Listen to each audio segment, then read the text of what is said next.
Assalomu alaykum, hurmatli saboqdoshlar. Tayyiba darsxonamizga xush keldinglar. Hozir biz arab tili tarjima darsimizning 15-darsini o'qiymiz. Endi biz bugungi darsimizdan boshlab hadis tarjima o'rnaklarini o'qiymiz. Endi biz bugun o'qiydigan tunji hadisimiz birinchisi Bismillahirrohmanirrohim. An Abi Hurayra radhiyallohu anhu عن النبي صلى الله عليه وسلم قال الإيمان بضع وستون شعبة والحياء شعبة من الإيمان. Hem de hadisni hemmimiz bilimiz. Hadis Peygamber aleyhissalatu vesselam'dan naql qilingan şərkət, söz yoki sifatlarni ko'rsatdi. Rasulullahning sifatlarini ko'rsatdi. Hem de hadis bizga hozir qadar naql qilingan shaklda uchraydi. Ya'ni Abu Hurayradan, Abu Sa'id al-Khudriydan, Abu Zardan deganga o'xshagan naql qilgan.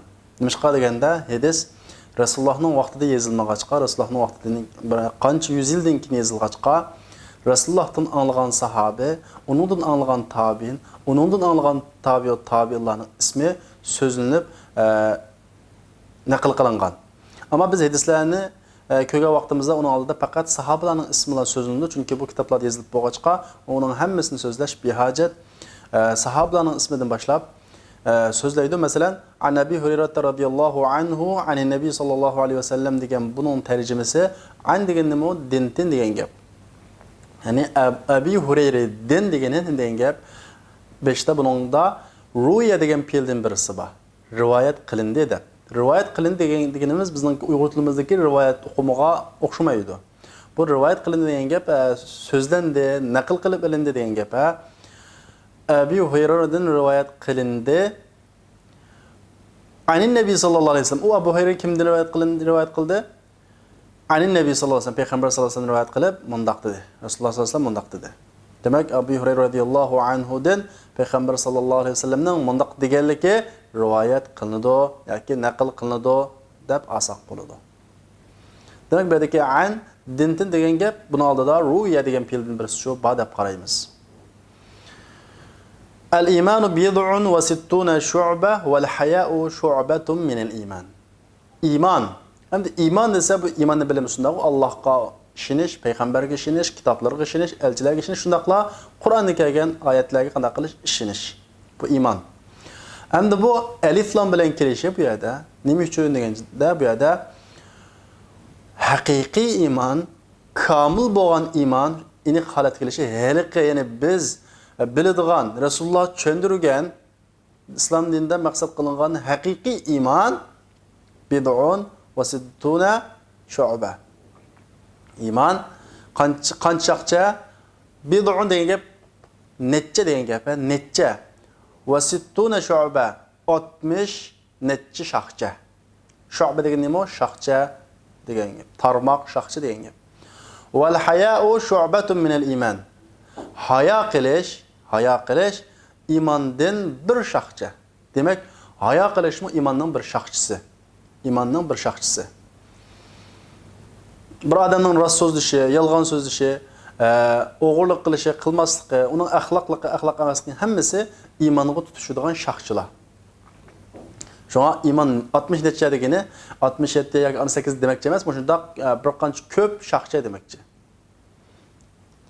Hani bunu ölçemlik şekilde, bunun yeşme tercümesi bo'lgandan keyin ölçemlik şekilde u aldırmay o'ltirib ölçemlikleştirimiz. Ölçemlikleştirgenden bulduğunda Abu Hurayra radhiyallohu anhudan Peygamber sallallohu alayhi vasallamning mundaq deganligi rivoyat qilinadi.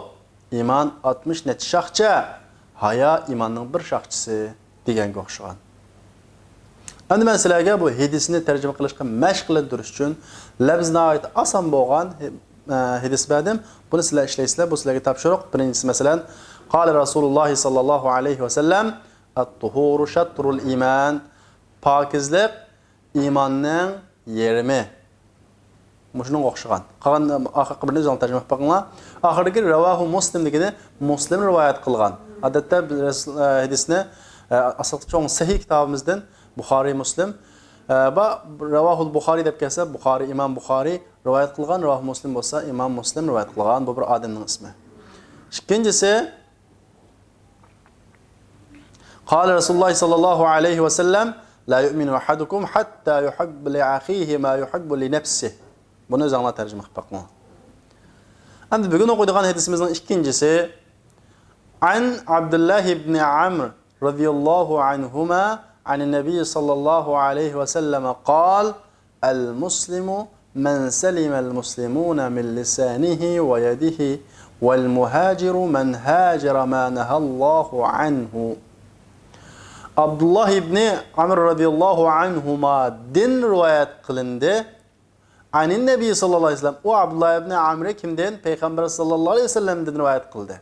Yoksa Abdullah ibn Amr radıyallahu anhuma Peygamber sallallahu aleyhi ve sellem'den o Peygamber sallallahu aleyhi ve sellem rivayet kılıp Peygamber sallallahu aleyhi ve sellem mandaq degen. El muslimu bir adım yine halat geldi. Yani Həqiqi Müslüman, yani biz biladigan, biz Müslüman deb qaraydigan, haqiqiy Müslüman, kamil Müslüman deb tərcümə qılsaq boladı. Haqiqiy Müslüman men salimel muslimuna min lisanihi ve yadihi. Müslümanlar onun tilidən və qoludan sağlam qalğan kişi. Müslümanlar onun tilidən və qoludan sağlam qalğan kişi.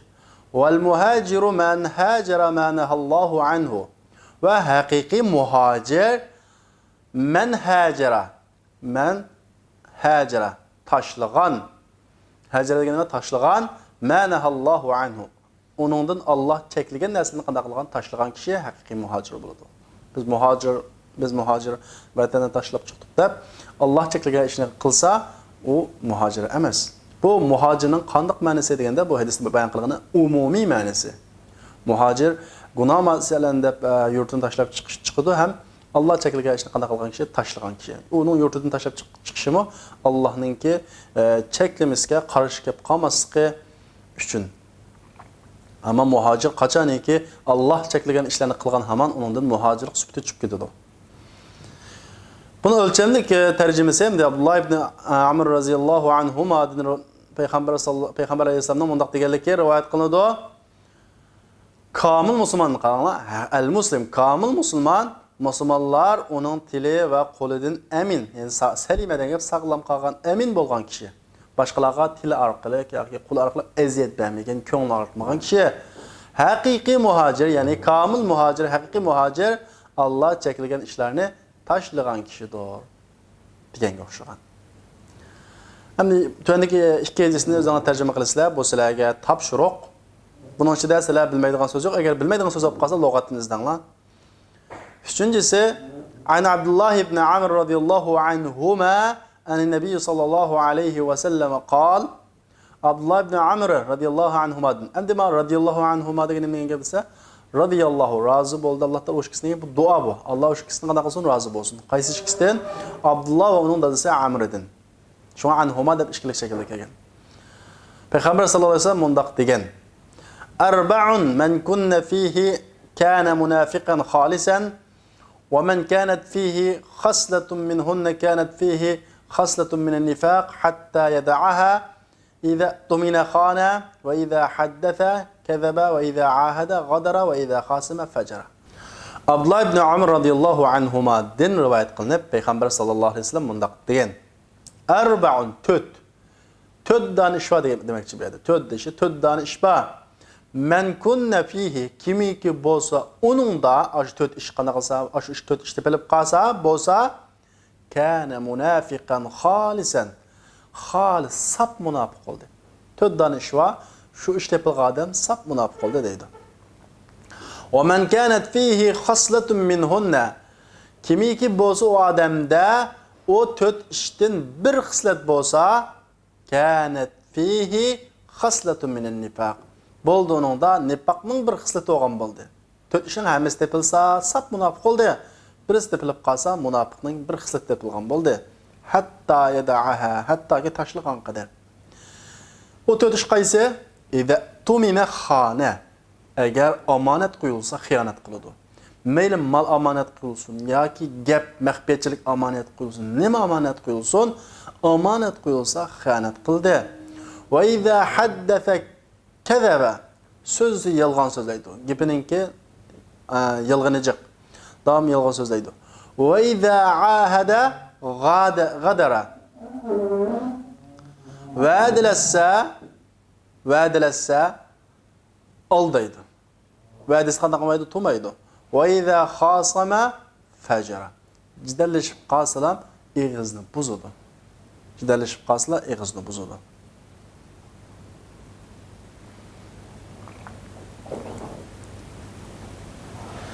Endi bunun o'lchamlik tarjimasi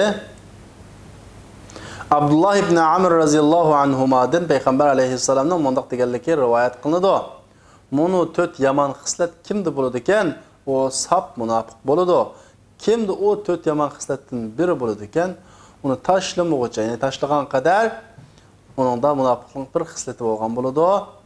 Endi o tuyandagi yomon xislatlar uning omonat berilsa xiyonat qiladi, gap qilsa yolg'on so'zlaydi, va'da qilsa xiloflik qiladi, jidallashsa eg'izni buzadi. Bu munofiqlikning 4 sifati. Endi men sizlarga 2 dona hadisni topshiriq qildim, buni sizlar ishlaysizlar. Osman ibn Affan radhiyallohu anhu dan rivoyat qilinib mundaq dedi. Rasululloh sollallohu alayhi vasallam mundaq dedi: "Khayrukum man ta'allama al-Qur'ana wa 'allamahu." İkincisi, an Muaviyah ibn Abi Sufyan radhiyallohu anhuma qala: "Sami'tu an-nabiy sallallahu alayhi wa sallam yaqul: "Man yuridillahu bihi khayran yufaqihuhu fid-din." Rawahu al-Bukhari va Muslim. Bu sizlarga topshiriq qilib qoldi. Unda bo'lsa vaqtlar bugungi darsimiz mush yerda oxirlashdi. Kelarki soatlik darsimizni ko'rishaylik. Assalomu alaykum. قد من حلواه طعما لا آثرت التعلم واجتهدت